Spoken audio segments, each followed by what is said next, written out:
Okay, guys. So we're not gonna edit this video. I'm kind of gonna wing it, even though I probably shouldn't. This is probably an important video.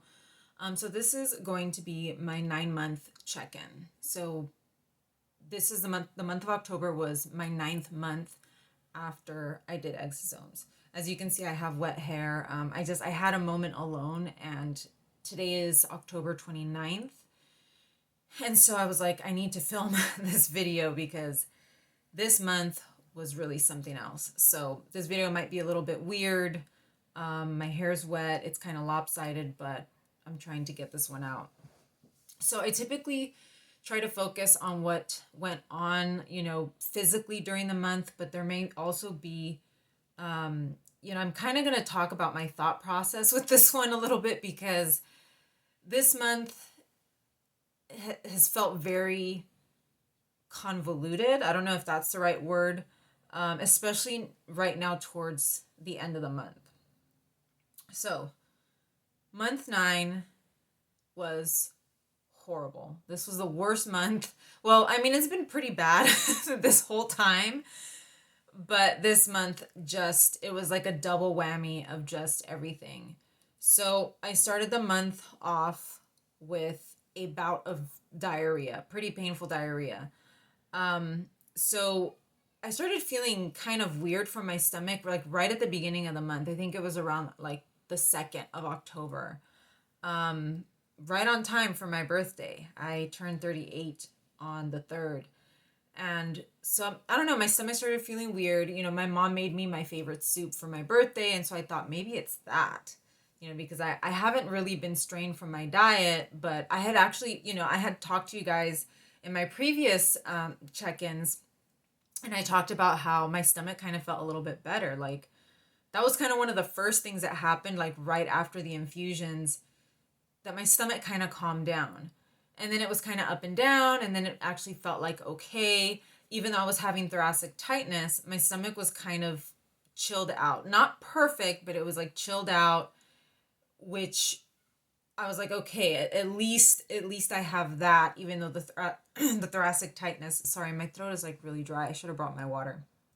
But even though the thoracic tightness was worse, I thought at least my stomach or my intestines or whatever are chilled out so that I'm dealing with just one flare up at a time. Well, this month I got it all. Just a double whammy. I mean, it was really a kick in the guts. It felt like it, literally. So around October 2nd, I think it was like a Sunday or something like that, I start feeling just kind of maybe like some increased abdominal pressure or tension. I just was not feeling right. And it's not my stomach, it was my intestines. Because I was eating quite a bit, so once it would, like, I would eat, and then like an hour later, I would just start feeling discomfort, had a little bit of shooting pains, some tension, and just feeling kind of weird. And it went on like that for a few days. And finally, on the 4th, I think that was a Thursday, I was like, I'm going to go to urgent care. I was like, because I know what this is. I know that these are intestinal spasms, because typically if it takes, sorry, I have like a pen in my hand. If it takes like an hour from the time that you eat to the time that you feel discomfort, that's not your stomach. That's your intestines, because it's passing through your stomach and then it's going into your small intestine. And as you guys know, I have a history of SIBO, SIFO, general dysbiosis, but it's in the small intestine. So I was like, my SIBO is probably coming back. And typically we can see that on blood work where my SED rate is like a little elevated. Because when I was having a lot of issues with SIBO, the doctor would, run my blood work, and the SED rate was always elevated. And if you don't know what a SED rate is, it's an SED rate. I don't even know what it stands for, but it's an inflammatory marker, but it typically, it indicates that you have an acute inflammation, which would mean an acute infection. So I was like, okay, I need to get blood work done. And so, I scheduled, a primary care doctor visit, and then that backfired on me because They don't, when you go for a physical, it was just like a physical exam. They don't want to hear any new issues. And they even give you a printout that says you can't talk about any new problems with your doctor during a physical. It's just a physical. So she ordered a thyroid and cholesterol test, and I was like, great, I need a CBC, which is a complete blood count, because that will have like saturate, white blood cells, red blood cells, all of that. So the next day, no, it actually might have been Friday, because no, that was Wednesday, and then I think on Thursday I got up early because I had to do fasting, went and did that blood test, and then I was like, you know what? I'm just gonna go to urgent care. I think I went home, had lunch, and then I was like, I'm going to urgent care, and I'm gonna see if I can get that doctor to do some more blood work. She's just gonna have to use the other arm because I had already gotten poked. Luckily, she did run the blood work, but of course, it takes like at least 24 hours or at least till the next day to get that blood work. So I was like, I'll have to wait. But I was, still feeling weird. I was still like running errands and doing stuff, but I just had that weird feeling in my stomach. And then there's also kind of like this weird, I don't know how to describe it. It's like a spicy. I don't want to say spicy, but it's like a weird taste in my mouth, like prickly. I don't even know. And this started, I think, around the time I started having serious issues with SIBO. And I don't know what it is. I don't know what I'm emitting. It's almost like a gas or something, and you just start feeling this weird prickly taste. And I think I was having that sensation in my mouth, and I was like, this is SIBO. I'm gonna start having my intestinal spasms again. And I'm looking at my timeline.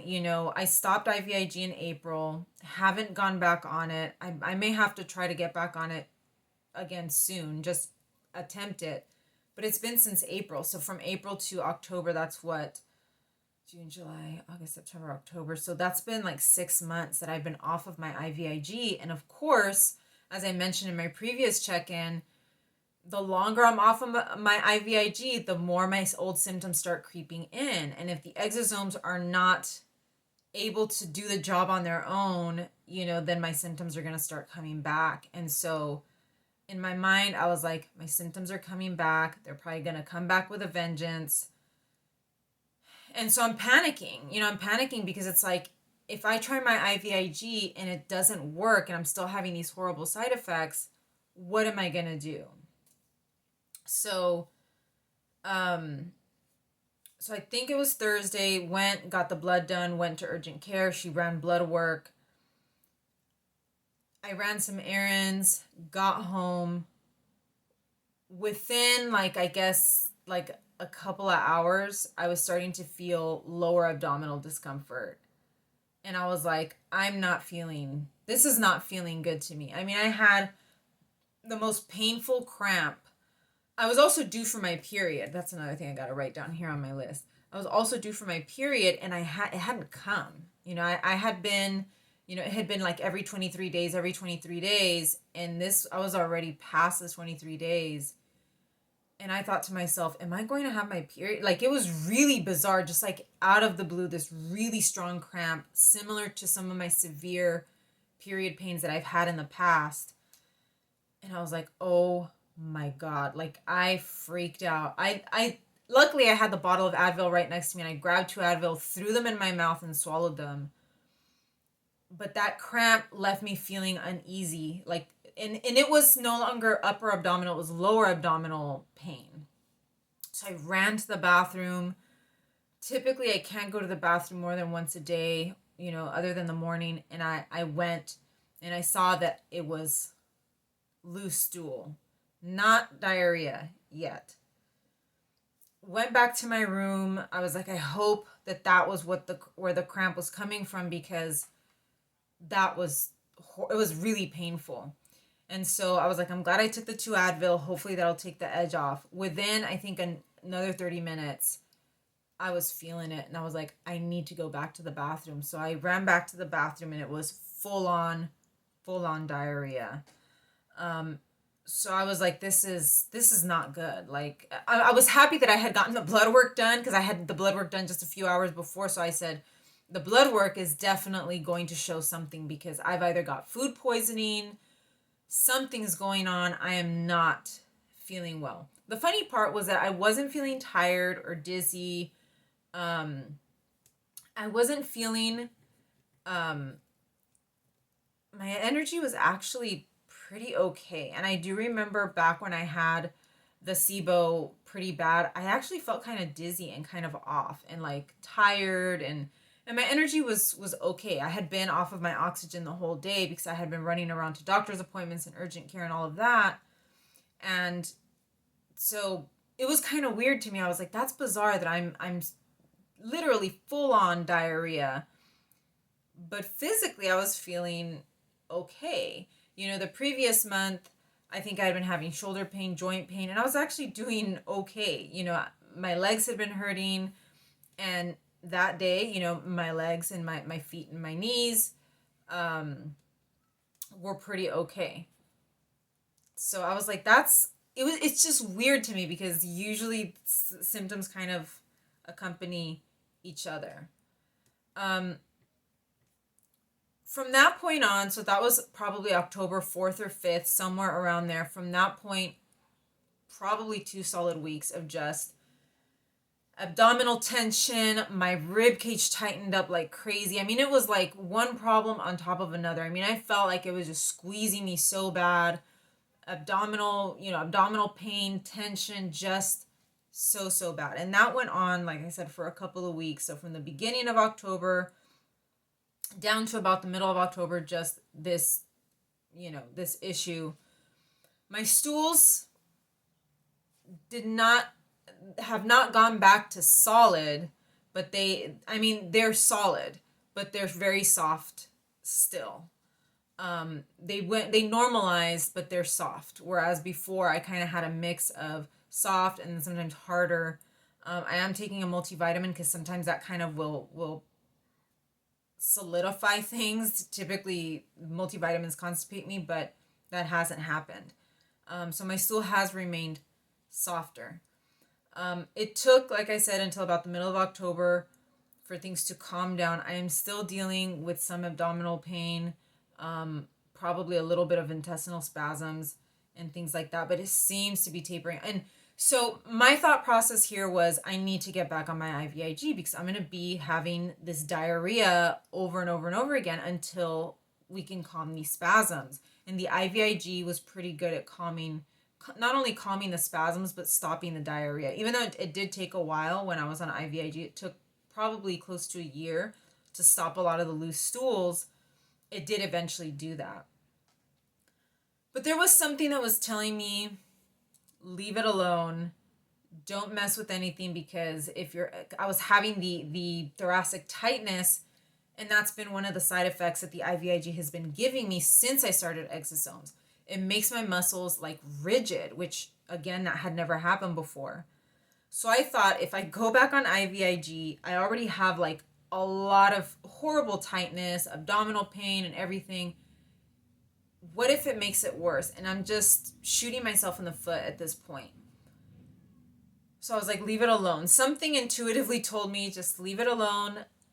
Let's see if it will go away by itself. Let's just see if that will happen. In the meantime, I've had other blood work done because I saw a rheumatologist, and I had some other blood work done from a doctor that I'm going to be seeing in November. So I let it be. Things have calmed down. Things have loosened up. And I feel better than I did at the beginning of this month. Now, the weird thing that's happening now, and why I say that things have become a little convoluted and confusing, is that now, and I did start having like stomach issues as well. So even though I know it was intestinal, it was affecting my stomach, and I was just like nauseous, and I felt like my food was just hitting my stomach like a brick. But eventually things calmed down, and I started noticing my stomach calmed down. Even though my intestines were still weird, my stomach calmed down, and my appetite came back after like a week and a half, a couple weeks. The last few days, I've had episodes of hunger, of really to me, it feels like strong hunger. And one of the things that I kind of lost when even way back when I first started having these symptoms, was that I didn't really get hungry anymore, or I couldn't even feel my stomach, to be honest. My stomach stopped growling. Just that was one of the first things I noticed, even way back when, my symptoms started. I've had a couple episodes. For example, right now I'm really hungry. And I was just like, it's foreign to me, because I have not, it's almost kind of scary, because I don't get hungry like this. And I've been getting really hungry. And I've been eating, and sometimes I eat and I don't feel full. Like I don't feel the food in my stomach. It's, and like I said, it's happened a few times. It seems, like I said, my stomach seems to be calming. Things seem to be calming right now. Um, and it's tripping me out, to be honest. I have not felt this hungry in a long, long time.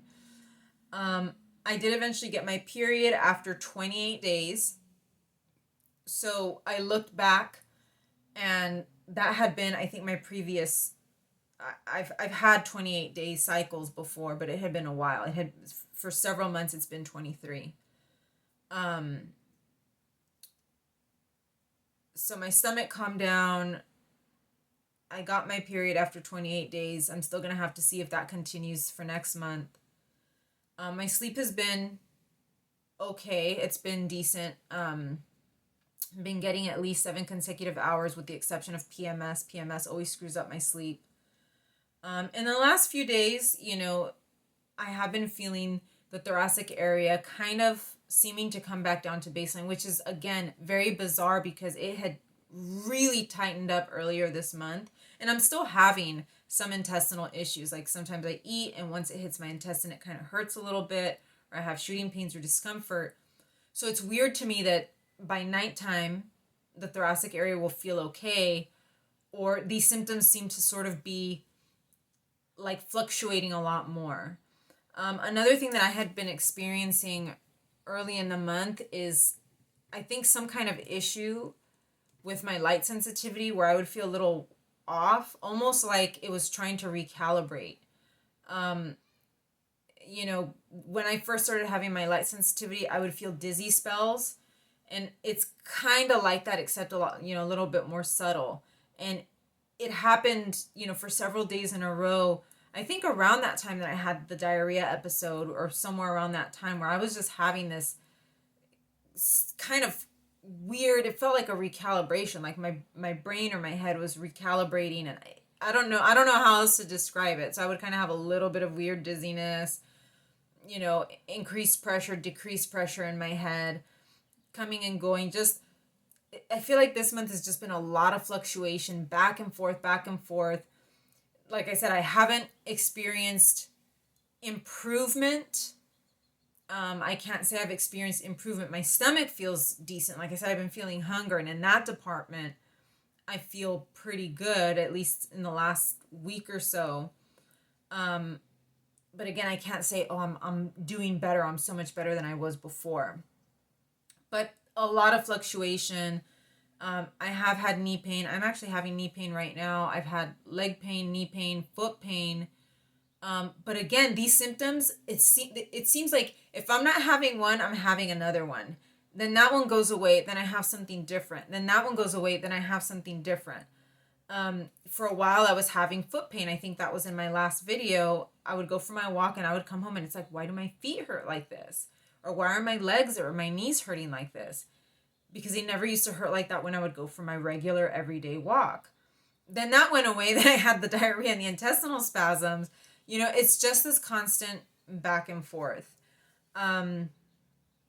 So last night, my thoracic area felt really good. I was like, it feels like I'm coming back down to baseline, but I don't get my hopes up, because this morning I woke up, and obviously I had abdominal pain, especially after a bowel movement, which is why I believe that the abdominal pain and even the tightness has more to do with intestinal issues than it actually has to do with the outside muscles. Because it seems like once I have a bowel movement, sometimes the muscles start tightening up again.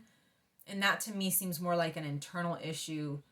Like the intestines are kind of freaking out because there was movement, right? Because there's like peristalsis and they're moving. I've had a weird leg, like a vibration in my left thigh, which I'm assuming is muscle twitching. It was pretty relentless for for a few days in a row, and then it seems to have stopped. It seems to come and go. Um, the frequent urination came back. So this video is going to be so long. The frequent urination came back, and now in the last week or so seems to be slowing down again. I seem to be retaining water again. So again, that's that weird back and forth thing. My hair was falling out a lot, I think, last month. It seems to be slowing down this month, but again, I'll have days when there's a lot of fallout and then days when there's not as much. Again, that weird fluctuation, that weird back and forth. The urination thing really was crazy because typically it's just, especially once I'm off my IVIG, it's urinating. And then, and that's another thing too. I've had, along with the hunger, I've had crazy thirst. And this has happened a few times this past week. Crazy thirst. I mean, I'm like scary thirsty. It's just, it's weird, you guys. This whole month has been super weird. So this video is kind of going on a little long. I'm just going to talk about the blood work really quick. I may have to do another video completely because I'm not sure if I'm reading my blood work correctly because I haven't gotten a printout. I just saw it from the portal at my doctor's office. My thyroid is normal. My cholesterol is slightly high, but that's obviously, it has a lot to do with my diet 'cause all I eat is meat and coconut oil. And it's also genetic. Both of my parents have high cholesterol. My ANA, because I saw a rheumatologist, she ran a lot of stuff. I think everything with the exception of one thing came back normal. No, I think everything came back normal, including my ANA, if I read it correctly. I will do another video. I'll do an amendment. But everything is freaking me. Even my sed rate came back normal as well. The one that I had done the day I had diarrhea. So I don't have an infection. It's not SIBO. It's not, there's no, acute infection. There's something else going on in my body, which is why I believe that this is the exosomes doing something. Because my blood work is actually showing improvement. So my plan to find evidence that I'm getting worse is kind of backfiring. But I believe my ANA came back in range. If it didn't, I will come back and do another video. But that is kind of crazy because I've had 2 ANAs that were abnormal in the past. I had a thyroid that was abnormal a few years ago. And these have all come back normal. As far as I can see. So that's what I have. I'm sure I've forgotten some stuff. This video is kind of long. I know I forgot some things, but just the biggest thing was just how sick I got this month and just how horrible I was feeling, and just the weirdness, the back and forth, feeling hungry. My energy has been okay. I do have days where I feel, probably better than others, but I'm not seeing anything consistent really in any department. I've been hungry, but again, I need to see weeks or months of consistency to say there is improvement in that department. My weight also, I don't think has gone up. I think it's still somewhere around 96 pounds, which I lost those 2 pounds in the last couple of months. But anyways, this video has gone on long enough. I will come back if I have anything else with the blood work and all of that. I'll come back and I'll add another video because this one will probably eventually, it'll start cutting off if I don't stop. So thank you so much, and I'll be back pretty soon.